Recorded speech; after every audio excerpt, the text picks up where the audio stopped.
The way your body syncopates, you're driving me crazy. Ah, and lately I ain't thinking straight. Your body's amazing.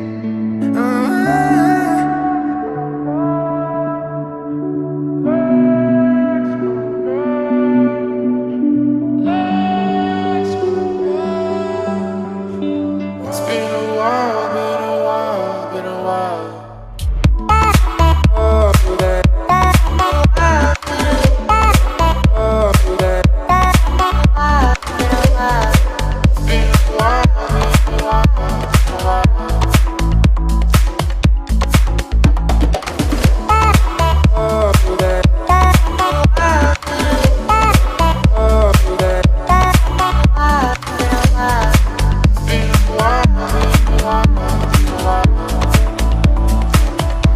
Olá, abduzidos! Tudo bem com vocês? Eu sou a Gisele e esse aqui é o Abdução Literária.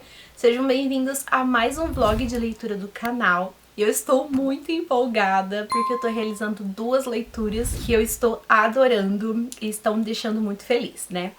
Eu tava esperando sair um vídeo pra vocês, que é o desafio do primeiro capítulo, pra definir qual que ia ser a minha leitura, então a TBR desse vlog de leitura, né? Eu espero que vocês tenham assistido e tenham gostado.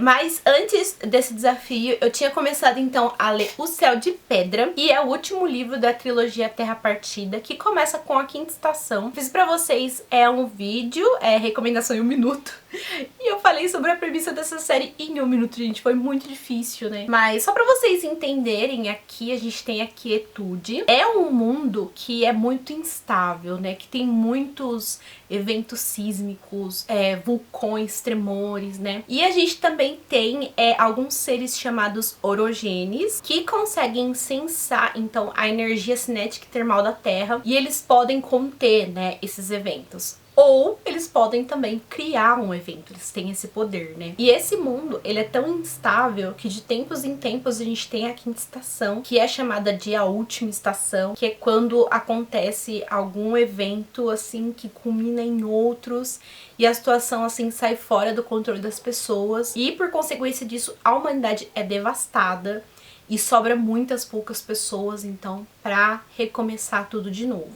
A gente começa a ler a quinta estação em um desses eventos, né? Então é por isso que a gente começa a ler a quinta estação no fim do mundo. Então a gente vê ali a criação de uma fenda que parte o continente no meio, e ela culmina em diversos outros eventos sísmicos, o que dá início então a essa quinta estação, a esse fim do mundo. As pessoas precisam correr pra tentar salvar as suas vidas, mas elas sabem que será muito difícil e vai ser uma pequena parcela da população que vai conseguir sobreviver à quinta estação.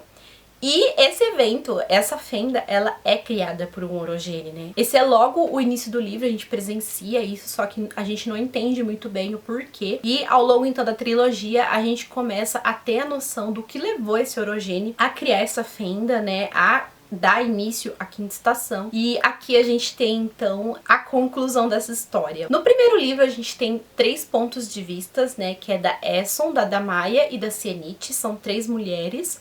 E a gente não sabe em que situação elas estão, que tempo elas estão. A gente sabe que a situação da Esson é meio que em tempo real, porque ela sofre as consequências da quinta estação, mas a gente não sabe em que tempo se passa as histórias da Sienite e da Damaia, né? E a cada livro novo a gente tem, então, um novo ponto de vista, né? A narração do ponto de vista da Esson, ele acontece em segunda pessoa, então o narrador fala com a gente, então ele fala, você faz isso, você faz aquilo, então ele nos coloca no lugar da Esson, como se ele estivesse contando a história pra Esson.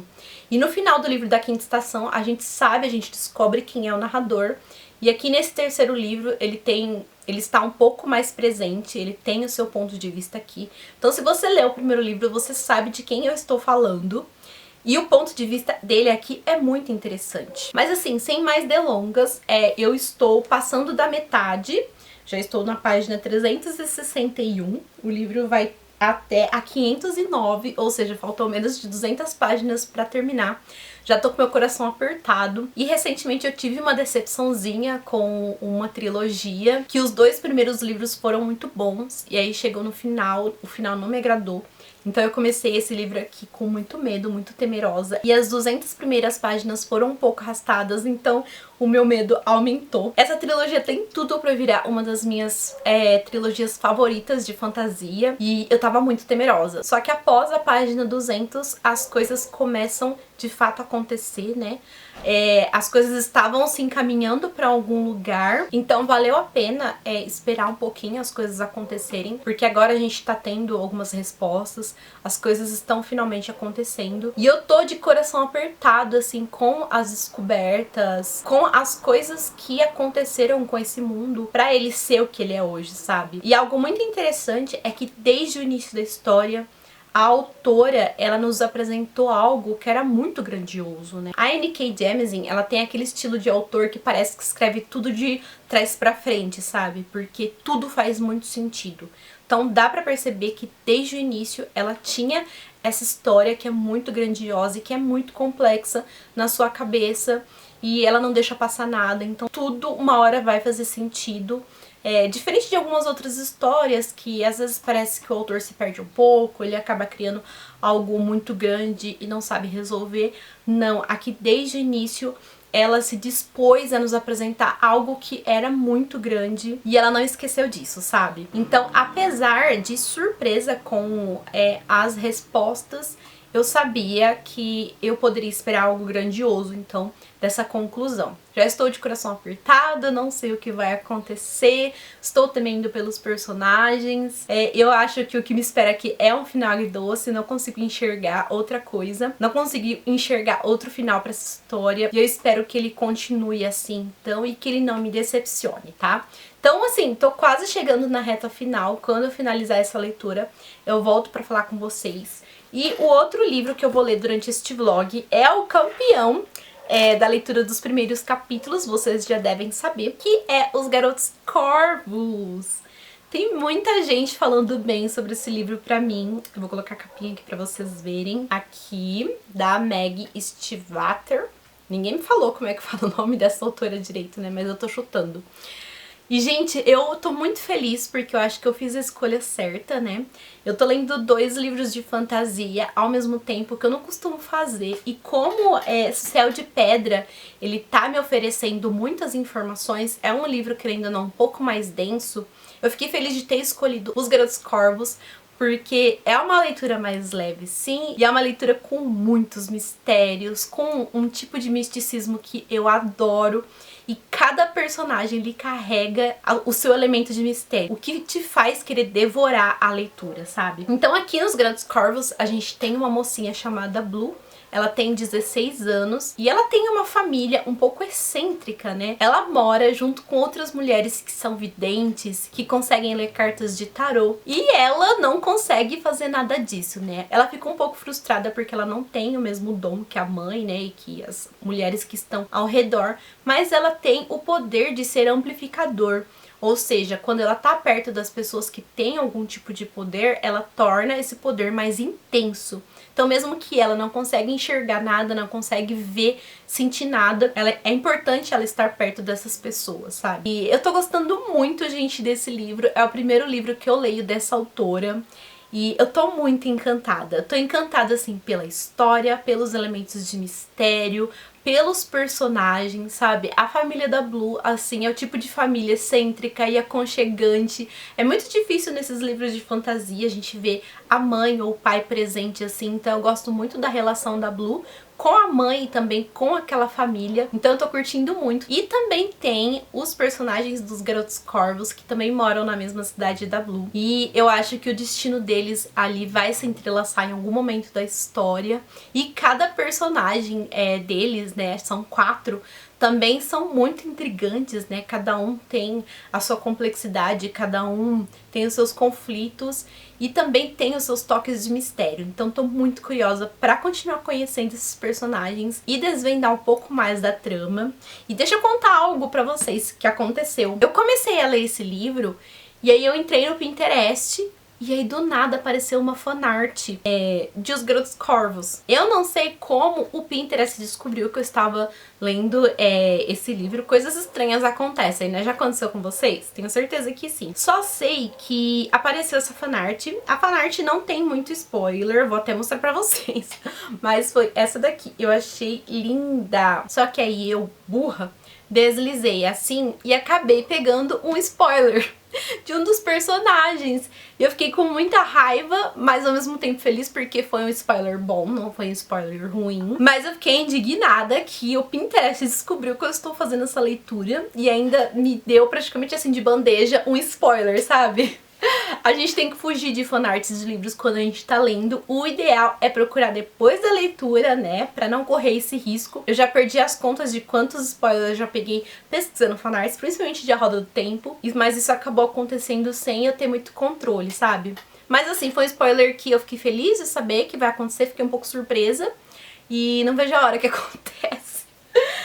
Eu acho que vai demorar um pouquinho, porque eu desabafei lá no Twitter e falaram pra mim que vai demorar um pouquinho pra acontecer. Então, por enquanto, são essas duas leituras que eu estou realizando. Estou muito feliz com elas duas. Os Garotos Corvos ainda estão no começo e o Céu de Pedra eu tô quase entrando, então, na reta final. E assim que eu terminar um e avançar um pouco mais no outro, eu volto pra falar com vocês. E se der, eu também vou incluir mais um livro nessa TBR, porque eu estou muito leitora ultimamente. Até!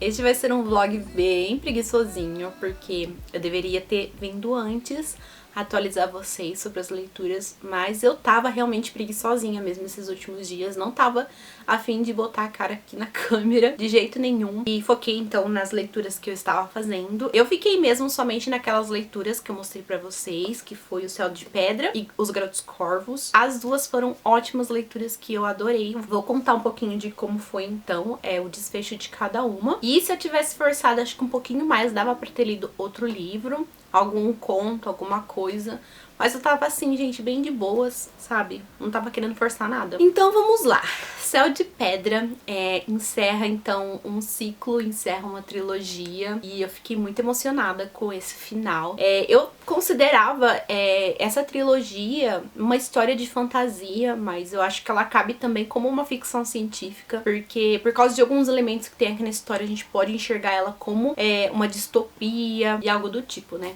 Então, assim, sobre esse livro, desde o segundo livro dessa trilogia, a gente tem a visão da Nasum, que é filha da Essun. E, gente, eu fico chocada com o ponto de vista dessa garotinha, porque ela tem 10 anos. E, assim, eu me senti um pouquinho relutante com o ponto de vista dela, mas eu acho incrível como a autora trabalhou, sabe? Porque ela é uma personagem criancinha que passa por muita coisa e amadurece, assim, de uma forma surpreendente, sabe? Ela já foi uma criança que teve uma criação incomum ali, né? Que a Essun teve que tratar ela de algumas formas diferentes por ser quem ela era, mas assim, a pequena jornada dela, que a gente acompanha ela ali, a gente acompanha ela mais ou menos por 2 anos, né, do início da quinta estação até o final, e assim, como ela amadurece é incrível, sabe? E sobre esse livro aqui, eu achei que ele é bem diferente dos outros dois, porque não tem tanta ação. Eu acho que esse aqui é um livro muito mais cadenciado, onde você simplesmente senta e acompanha o desfecho, então, dos personagens que você conheceu, você acompanhou até aqui, e escuta, então, sobre esse universo. O que foi que aconteceu para esse universo se tornar o que é hoje, né? Por que que ele é tão instável? Por que que de tempos em tempos existe essa devastação, sabe? E apesar de ser um livro, assim, que não tem tanta ação, que não tem tantos pontos de clímax, eu gostei muito porque ele conversou comigo lá dentro, sabe? A história não tem muito a ver, mas quando eu tava lendo ele assim me tocou tão lá dentro, sabe? De uma forma que só tinha acontecido com a Ursula Le Guin, lendo A Mão Esquerda da Escuridão. Então foi uma história que me emocionou muito. E além dessas partes filosóficas, ela também fala muito de sociedade, ela fala muito de opressão, sabe? E, gente, é incrível o que essa autora faz. Eu tinha visto algumas críticas de algumas pessoas que não tinham gostado do final dessa trilogia. Eu comecei com o pé atrás, mas pra minha surpresa foi incrível, sabe? Eu fiquei muito satisfeita com as explicações e como tudo terminou. Realmente parece que no momento em que ela sentou pra escrever o primeiro livro, ela sabia como ela ia terminar essa história, sabe? Então foi uma jornada incrível e é uma trilogia que se tornou super queridinha e que eu indico pra caramba, gente. Então, pra quem gosta de fantasia, ficção científica, aqui a gente tem, assim, um universo muito criativo, muito diferente. E a escrita da autora, assim, é perfeita. Fora que esse é um livro, gente, com muita representatividade, sabe? Pode-se dizer que 90% dos personagens são negros, sabe? É uma autora negra. Então, assim, ele já tem muita importância só por causa disso. Mas a história mesmo é incrível. E algo legal também que vale a pena falar, com esse livro aqui, gente, eu li todos os livros que eu comprei em março. Tem book haul aqui, foi o primeiro e único book haul do canal. Eu me segurei muito pra não comprar esse mês. Eu tava com uma ânsia de comprar, gente, e não tinha, assim, um lançamento, um livro que eu queria muito. Eu apenas queria comprar. Ainda quero, mas ainda estou me segurando, né? Não sei até quando vou me segurar.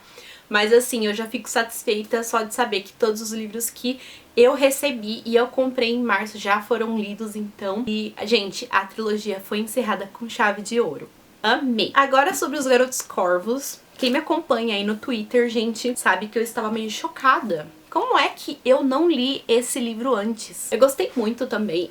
Eu acho que eu não tinha falado na introdução, eu e minhas introduções mais ou menos, né? Que aqui a gente também tem um enigma que cerca a Blue, né? Desde quando ela se conhece por gente, as pessoas que rodeiam ela, que são as médiums, né? As videntes, sempre falaram pra ela: você não pode beijar o seu amor verdadeiro, porque se você beijar ele, ele vai morrer. Então, assim, ela cresceu consciente disso.